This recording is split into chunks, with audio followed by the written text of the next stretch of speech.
ছেড়ে দে, আজ উনি খুব ব্যস্ত আছেন। কিন্তু তুমি তো ছিলে না, তুমি কি করে জানলে ডাক্তার বাবু আজকে ব্যস্ত আছে? তুমি লুকিয়েছিলে? আমি তো জল খেতে গেছিলাম, আস্তে আস্তেই দেখলাম উনি চলে যাচ্ছেন। উনি তো খুব বড় ডাক্তার, তাই সবসময় ব্যস্ত থাকেন। আর আজ আমরা এখানে আসবো সেটা তো ওনাকে জানিয়েও আসেনি, তাই না? যা, একটুর জন্য দেখা হলো না।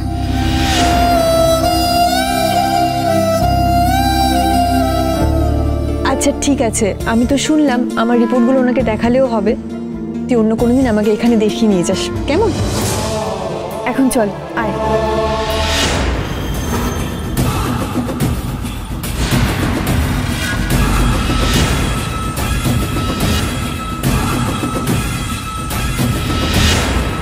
মা তুমি কি করছো? কি করছো মা?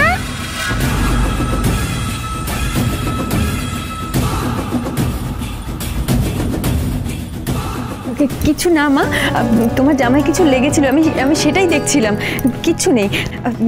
চলো, আমি তোমার কথা মতো এখানে এসেছিলাম, এবার তুমি আমার কথা মতো স্কুলে ভর্তি হবে। চলো।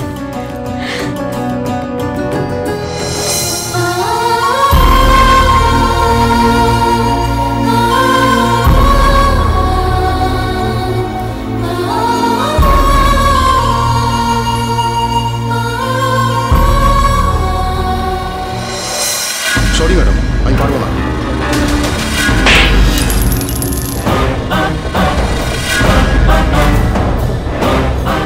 কি হলো স্যার? কিছু হয়নি, কি হবে? না, কিছু একটা ভাঙলো শব্দ পেলাম। ও জাস্ট নাথিং। তোমার স্যার একটা টেস্ট টিউব ভুল করে ভেঙে ফেলেছেন। এসেছে যখন ক্লিনও করে দাও। তাড়াতাড়ি করো, আমাদের জরুরি কাজ আছে, প্লিজ ফাস্ট।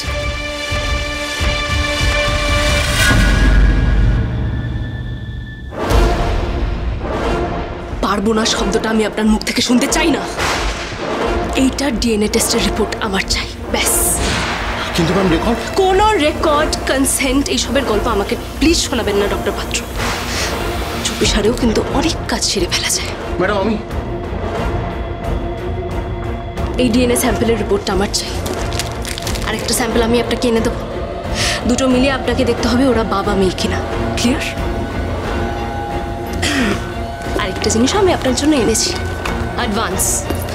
আর বাকিটা কাজ শেষ হয়ে যাওয়ার পর। ম্যাডাম কোনোভাবে যদি জানাজানি হয়ে যায় আমি তো শেষ হয়ে যাব। আর কাজটা না করতে পারলে যে আপনি শেষ হয়ে যাবেন, হ্যাঁ?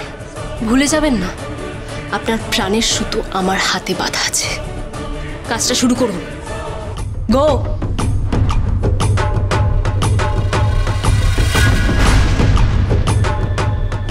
একবার জানতে পারি ওই মেয়েটাকে।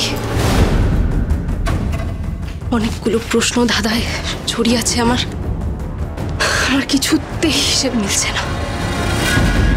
দীপা নিজের ফর্সা মেয়ে নিয়ে হারিয়ে গেল, আর ঠিক সেই দিনই কোইন্সিডেন্টালি লাবণ্য সেনগুপ্ত এক কালো বাচ্চা নিয়ে হাজির হলো। আর অদ্ভুতভাবে দুজনের বয়সও সেম। আর সূর্যরও হঠাৎ ওই বাচ্চাটাকে দেখে মায়া হলো। ওর নিজের ভেতরের বাবা জেগে উঠল, সব ভুলে সব ফেলে। না, একটা খটকা আছে।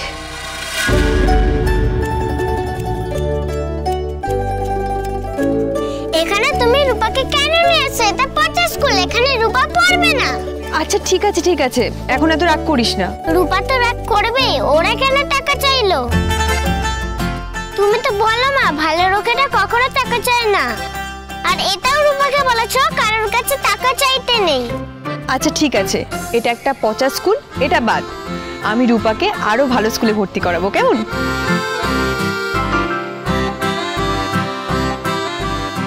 আচ্ছা রূপা এখন একটা কাজ করুক দেখি, এই বোতলটা নিয়ে চট করে ওই কল থেকে জল ভরে নিয়ে আসুক, দেখি কেমন পারে। এটা এমন কি কাজ? এক্ষুনি আনছি। দাদা, ওনারা বললেন ভর্তি হতে ৮০,০০০ টাকা লাগবে। ডোনেশন ছাড়াই এতগুলো টাকা। এখানকার যে কোনো ভালো স্কুলেই ভর্তি হতে গেলে প্রচুর খরচা। কি করে কি করব না বুঝে উঠতে পারছি না। দেখো, টাকার জন্য তো কোনো ভালো কাজ আটকে থাকে না। একটু ভাবি, দেখছি কি করা যায়। না না, মানে রূপাকে এসব কথা আমি বলতে চাই না। আমি তো ওভাবে টাকা নিতেও পারি না দাদা। আরে বাবা, মেয়েটার ভালোর জন্য তো এটুকু করতেই হবে। ওটুকু করতে পারলে তো এতদিনে সব কিছু অন্যরকম হতো দাদা। কিন্তু আমি আমার সাধ্য মতো ভালো করে মানুষ করার চেষ্টা করেছি। কিন্তু কিন্তু দিন সাতেক তো সময় আছে হাতে, একটা ব্যবস্থা তো হতেই পারে। দাদা, এতগুলো টাকা 7 দিনের মধ্যে কি করে আমি... দেখো, তোমার তো একটা কাজের ব্যবস্থা হয়েছে, ওটাও খুব ভালো স্কুল, ওখানে বাগান দেখাশোনার কাজ। ওরা তোমার কাজে খুশি হয়ে, মানে আমি জানি খুশি হবেই আর কি, তো ওখানে তো তোমার বলার একটা জায়গা আছে। একটা না একটা ব্যবস্থা হলেও তো হতে পারে। মা, এই দেখো।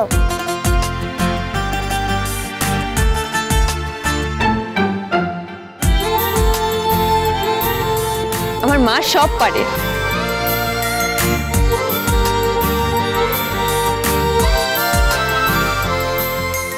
দীপা, এইখানে স্কুলের নাম, ঠিকানা সমস্ত লেখা আছে, দেখে না।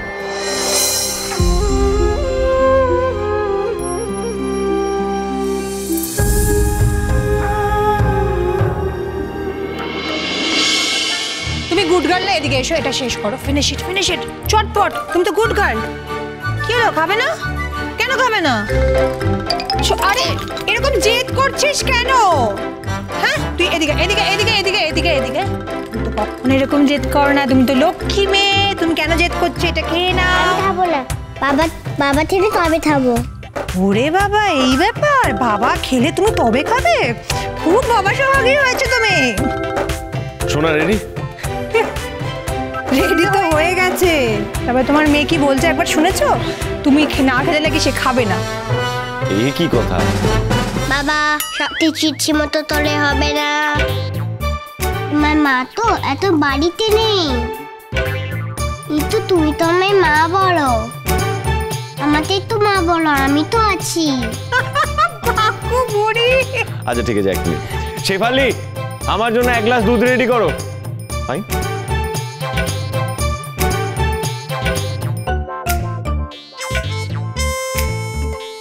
নাও মা, খেয়ে নাও।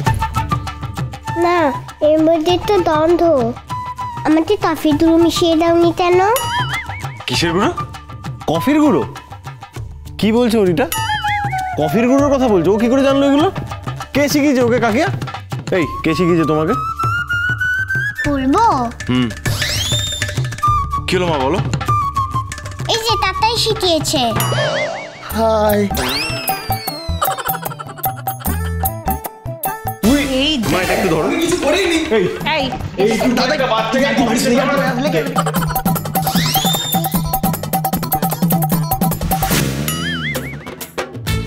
কফির গুঁড়ো দিচ্ছে।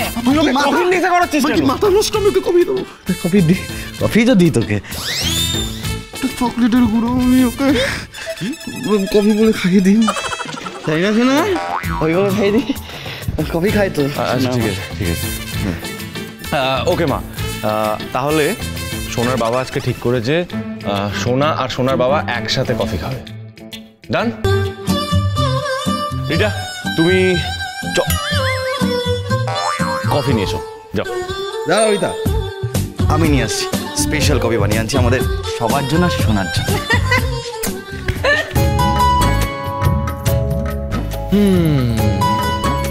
Waiting for coffee.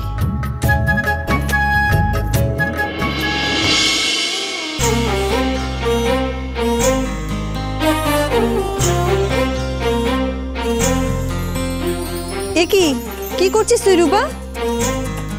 কি রে, খাবারগুলো টিফিন বক্সে ভরছিস কেন? তুমি যেমন আমাকে টিফিন দাও, তেমন আমিও তোমাকে টিফিন দিলাম। এই নাও, ধরো। তুই এসব কেন? তুমি তো আবার কাজ করতে করতে খাওয়ার কথা ভুলেই যাও।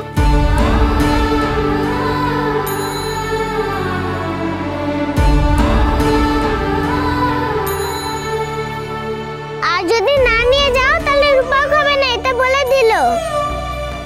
সত্যি সত্যি তুই আমার মা হয়ে উঠেছিস তো। যদি চাও আমি রাগিমা না হই, তাহলে পুরো টিফিনটা শেষ করে আসবে, মনে থাকবে? তুই রোজ টিফিন খাস? বন্ধুদের দিয়ে খাই, কিন্তু তুমি লক্ষ্মী মেয়ের মতো খেয়ে নেবে, তাহলে রূপা খুব খুশি হবে। পাক্কা বুড়ি একটা। আচ্ছা ঠিক আছে, আর শোনো, আমি তোমার জন্য খাবার বেড়ে রেখেছি, তুমি কিন্তু সময় মতো খেয়ে নেবে, ঠিক আছে? আর একদম দুষ্টুমি করবে না, মনে থাকবে? টাটা। টাটা।